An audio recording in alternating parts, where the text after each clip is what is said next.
Fue hace 3 años cuando recién salió la familia Moto G6 de Motorola.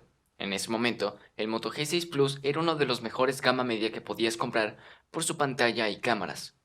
Pero, después de tanto tiempo, ¿crees que siga valiendo la pena?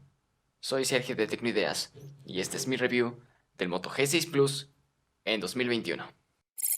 Así es, mi review.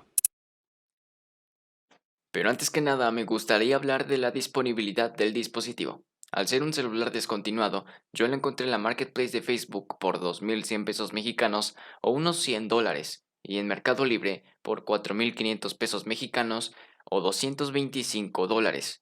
Mi recomendación aquí es que no gastes más de 3.000 pesos. Ahora sí, empezamos. Empecemos por el diseño. Está claro que no es precisamente el diseño más moderno, tiene unos marcos relativamente grandes y algo que en lo personal nunca me gustó es el logo de Motorola por encima del escáner de huellas. Siento que viene sobrando y pudieron poner un escáner más grande o unos marcos más reducidos en vez de eso. Pero fuera de eso, me sigue pareciendo bastante bonito. No parece tan antiguo, pues el Moto G7 también sigue con este diseño. Sus curvas en los laterales lo hacen cómodo de sostener y el cristal le da ese toque premium. En el lado derecho encontramos los botones de volumen y encendido y apagado. Este último tiene una textura que yo en lo personal agradezco. Por la izquierda no hallamos nada. En la parte de arriba tenemos un micrófono y el slot para la memoria SD y una tarjeta SIM. Y finalmente, abajo tenemos el jack de 3.5 mm y el puerto de carga. La bocina se encuentra donde el altavoz para llamadas, ya que son uno solo. Su pantalla es un panel IPS LCD de 5.9 pulgadas con una resolución Full HD+. Esta pantalla se sigue defendiendo muy bien hasta la fecha, no se queda corta a la hora de reproducir contenido multimedia y su brillo es excelente, por lo que en un día con mucho sol vas a poder ocuparlo sin problemas. Si no te gusta la representación de colores, puedes ir a los ajustes y cambiarla a tu gusto, ya que hay un par de perfiles por los que puedes optar. Esta es la versión con 4 GB en RAM y 64 en almacenamiento. Afortunadamente es expandible, pero en dado caso de que no tengas intenciones de incrementar la memoria, te será más que suficiente si solo ocupas para redes y alguno que otro juego. Cuando este dispositivo recién salió al mercado tenía Android 8, pero afortunadamente se actualizó a Android 9.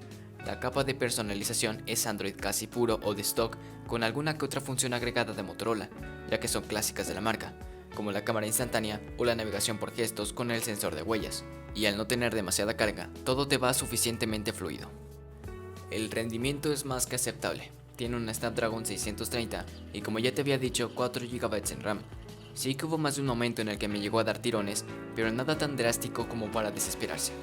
Este procesador te va a permitir correr y disfrutar juegos recientes en una calidad decente, sin trabones o que se te salga del juego, por lo que la experiencia en gaming de hecho es bastante decente. Vamos a hablar de la batería. En mi caso me lo vendieron con su cargador original de 15 watts, que no es una carga alucinante, pero me cargó el dispositivo de 0 a 40% en media hora. La duración dependerá mucho del uso de su anterior dueño. A mí una carga completa me dura 4 horas si estoy jugando y hasta 6 horas si solo estoy en redes sociales o viendo algo de Netflix. En sí, un uso cotidiano. Pero como ya te dije, todo depende del uso que le dio su anterior dueño y cómo haya cuidado su batería. Y bueno, ahora sí, pasemos a las cámaras. Este celular tiene un setup de dos cámaras, la principal de 12 megapíxeles y un sensor de profundidad de 5 megapíxeles que nos ayudará a lograr fotos con el efecto bokeh. En el día o con buenas condiciones de luz, la cámara se comporta bastante bien. Tenemos una foto con poco ruido, un rango dinámico decente, pero aunque el detalle es bastante bueno, podríamos pedirle un poco más. No tiene problemas al enfocar y de hecho lo hace bastante rápido. Más adelante te lo mostraré en el video. No soy fan de su balance de blancos y sus sombras, pero fuera de eso está bastante bien. Las fotos con el modo retrato son decentes. Realmente esperaba un muy mal resultado. Tiene un par de errores, sobre todo en las puntas de mi cabello, por lo que si estás peinado y te encuentres en un buen escenario, no creo que tengas muchos problemas. La cámara frontal de 8 megapíxeles es buena. En las condiciones adecuadas no tendrás problemas. Los tonos de piel son agradables, pero al tener un enfoque fijo tal vez no te salga la foto más nítida a la primera selfie. Por la noche los resultados me asombraron. Si en un modo noche, en ocasiones donde la luz era muy escasa, logró sacar buenas fotos sacrificando un poco de detalle, pero aún así tiene un rendimiento más que decente y te puede sacar del apuro cuando lo necesites. El ruido es bajo y como ya te dije, el nivel de detalle no tanto. Además, las luces están bien contenidas. La cámara frontal por la noche es muy mala. Tenemos un montón de ruido y casi nada de detalle. Las luces no están bien contenidas y mejor te recomiendo activar el flash frontal que tiene. Te quemará los ojos, pero te aseguro que debe tener mejores resultados. Vamos al video. La cámara principal puede grabar hasta 4K a 30 fotogramas por segundo.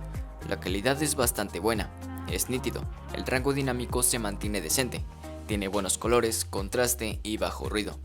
Tienes estabilización electrónica en 1080p a 30 fotogramas por segundo. Al activarlo se notan mucho los resultados y casi parece como si no estuvieras caminando. La calidad de 1080p también se mantiene bastante bien. Con la cámara frontal podemos grabar a 1080p a 30 fotogramas por segundo. Los resultados son decentes, no tenemos estabilización, pero te puede sacar de cualquier apuro. ¿Te recomiendo el Moto G6 Plus para 2021? Claro que sí.